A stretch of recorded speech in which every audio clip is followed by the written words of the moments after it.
Haleluya. Birababaje gutangura mu vy'imwemu ugahereza mu mubiri.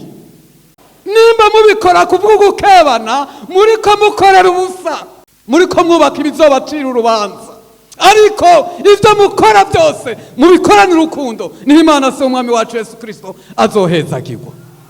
Haleluya, haleluya. Kuko abantu bose bazobagize nte bikunda buke buke, bikunda gusa. Bakunda iki? Yo, mwe nta mahera mukunda.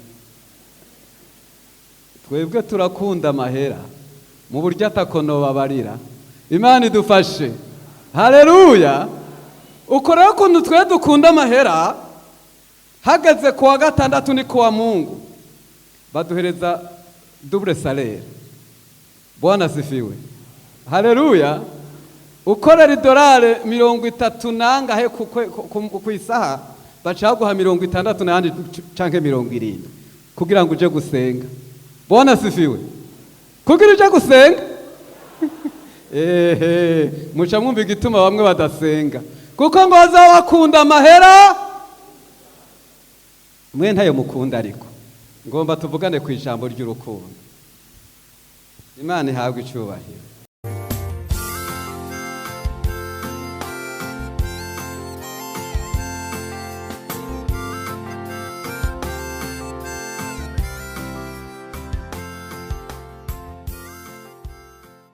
Ku munsi wa kane nari hano, ariko nabonye umenga babajije hari abatakinyibuka.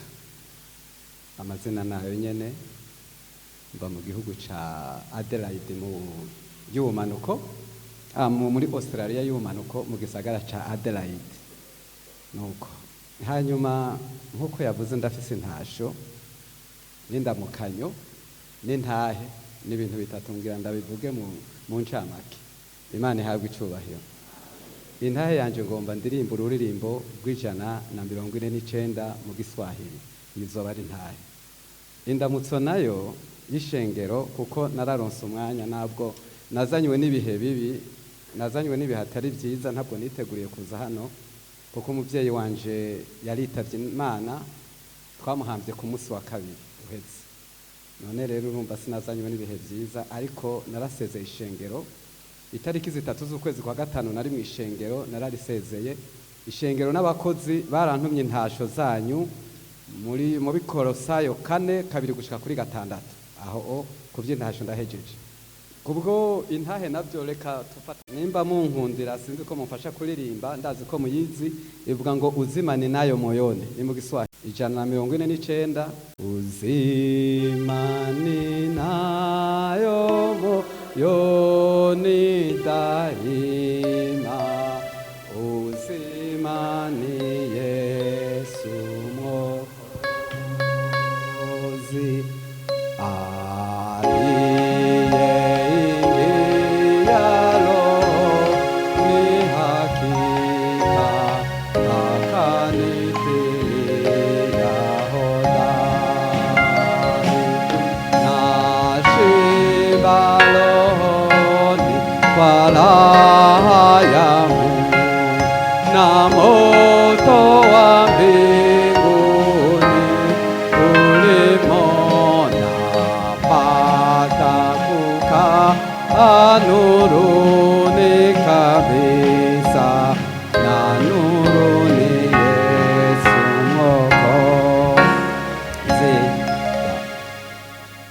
Baraka zilizo katika wokovu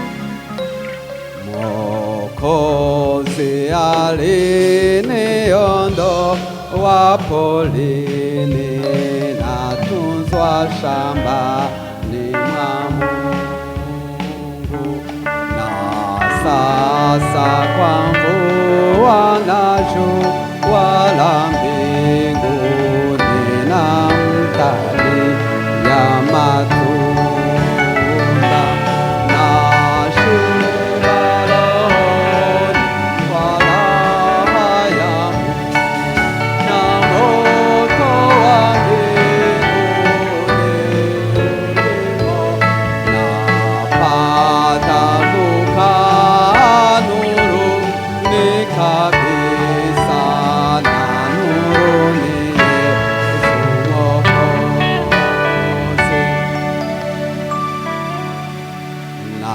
Naona maisha ni yenye maana, ni kumtumikia Mwokozi. Kuishi ni Kristo na kufa faida kwa kila Mkristo wa kweli, na shiba rohoni kwa raha ya Mungu, na moto wa mbinguni ulimo, napata kukaa nuruni kabisa, na nuruni Yesu Mwokozi. Imana ishimwe. Intahe yanje niyo, kuko benshi muranzi, nakuriye hano, ndi umwana wanyu, mwarandeze, nakuriye ku birenge byanyu, benshi twararirimbanye, n'uririmbo muhejeje kuririmba hano rumwe mwenga mwaruteguye turi kumwe. Imana ihabwa icubahiro. Ariko ibihe birenganye ni byinshi, imyaka ni myinshi, kuko imyaka ishika 20 ni myinshi. Nico gituma bamwe ntibanzi, kuko kuwa kane bavuze ati bamuzi ni bangana iki, sanga ni bake. Kandi ni muri imyaka 2 heze mvuye hano, urumva ni myinshi. Muri iyo myaka 2 hariho abamaze gutaha, hariho n'abandi bavutse, hari n'abandi bakijijwe. Imana ihabwa icubahiro. Ariko rero nk'uko mu minsi yaheragihe naza nabaramukije, indamutso nari mfise n'irya nyene. Imana ihabwa icubahiro. Si uko Bibiliya ari ntoya, ariko niryo jambo n'ubu mfise. Reka dusome, twugure Bibiliya zacu, simfata umwanya munini. Turara muri Yohana igice ca 13 umurongo wa 31 gushika kuri 35. Ni jambo rivuga ku rukundo. Imana ihabwa icubahiro. Haleluya, haleluya.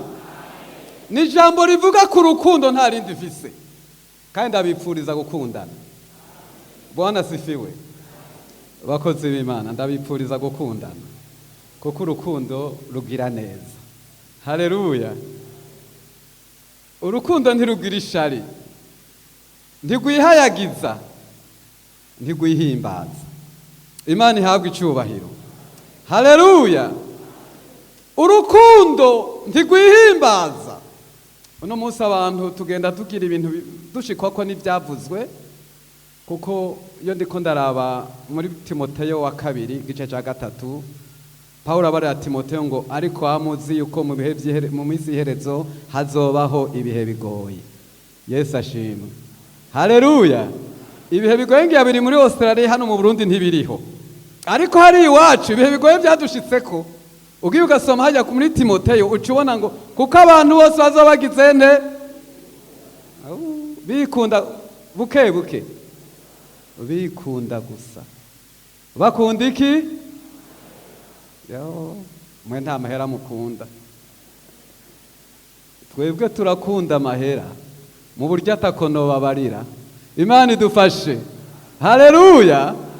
Uko rero kuntu twe dukunda amahera, hagaze kuwa 6 ni kuwa Mungu baduhereza double salaire. Bwana sifiwe. Haleluya. Ukorera $30 nangahe ku isaha bacaguha 60 n'ahandi canke 70 kugira ngo uje gusenga. Bwana sifiwe. Kugira uje gusenga muca mwumva igituma bamwe badasenga, kuko ngo bazawakunda amahera mwe ntayo mukunda. Ariko ngomba tuvugane ku ijambo ry'urukundo. Imana ihabwa icubahiro.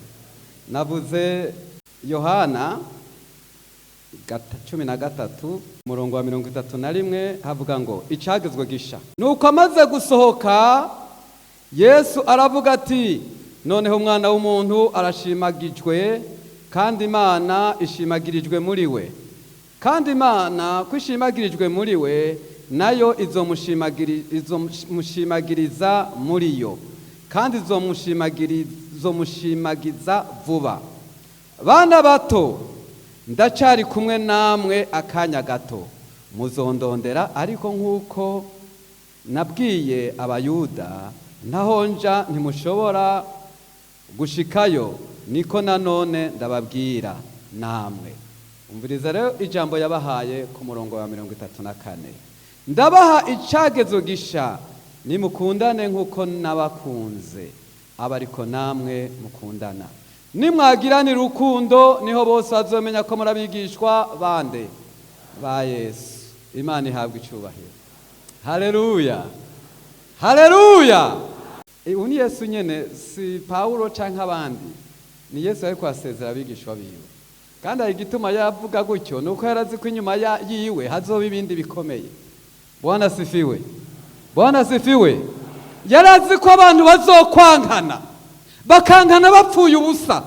Bamwe bagapfa ibyubahiro byo mu isi, abandi bagapfa ubukene, abandi bakapfa uko bavutse, abandi bagapfa uko bareha, abandi bagapfa uko basa.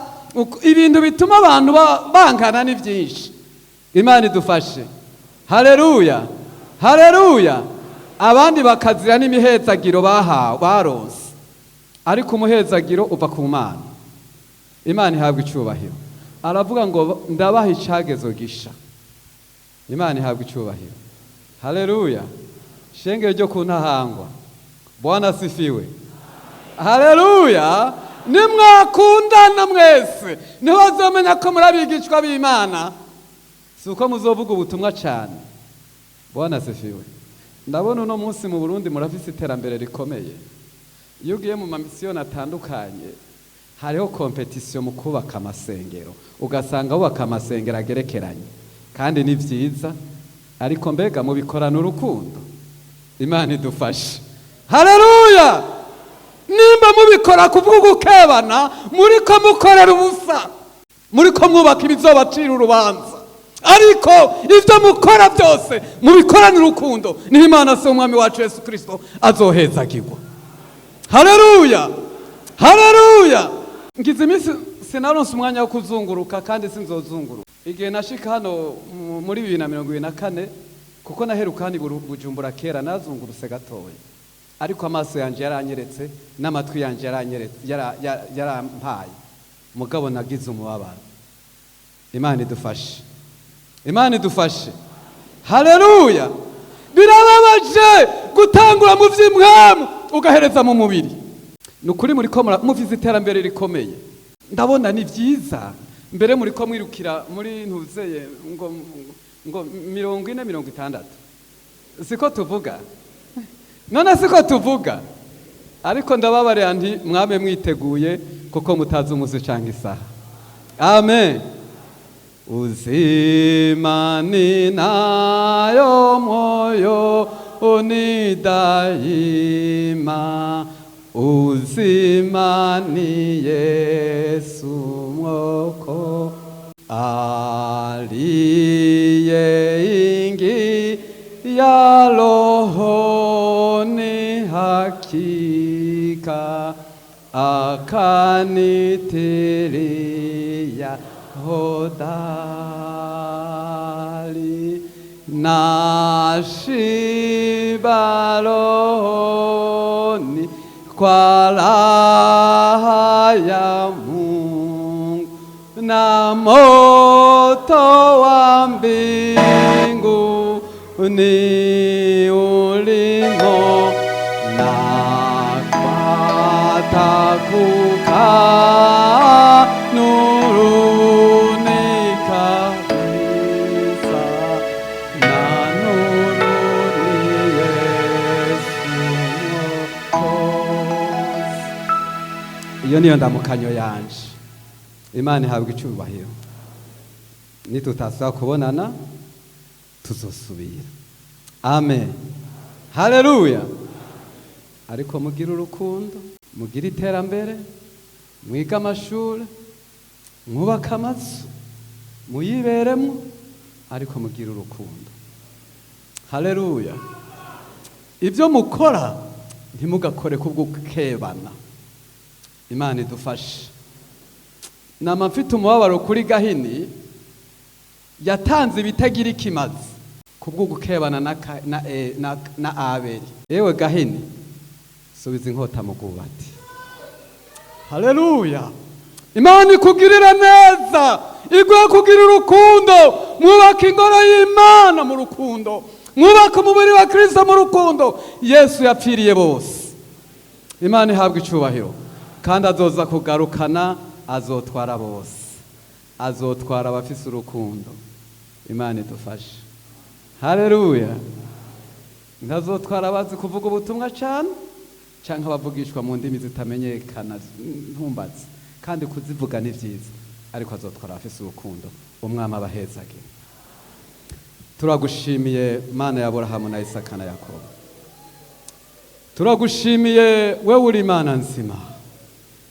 Umuririmbyi aravuga ngo Mwokozi ainiondoa Pauline. Warakoze Mana ya Aburahamu na Isaka na Yakobo. Ubwoko buri hano bukoraniye hano imbere yawe, abatama n'abatamakazi, imisore n'inkumi. Warakoze kubakura mu ishamba maganya, ubicarika mu ngoro y'Imana. No munsi bariko bararya, bariko baranywa kuri Mana y'ijuru. Izina ryawe nirihabwe icyubahiro. Ibisigaye wa Mana we, unkundira ndagusaba iki? Uzompa iherezo ryiza. Amena. Uzompa iherezo ryiza. Abari hano bose Mana, abato n'abakuze, uzobaha iherezo ryiza. Gutangura ni byiza, kurangiza birarushirije. Uzoduha iherezo ryiza Mana, kandi uduhe gukundana, kuko dusangiye data na mama. Urakoze data. Hezagira ishengero ryo kuntahangwa, hezagira umushumba, umwungereno wa kabiri, hezagira ababwiriza, hezagira abapastori bagenzanje, hezagira abaririmbyi n'inzego zose z'ishengero Mana. Ibisigaye ubahe kwimvira ngene zoza. Urakoze, ni mu izina rya Yesu Kristo umwami wacu tubisabye. Amen.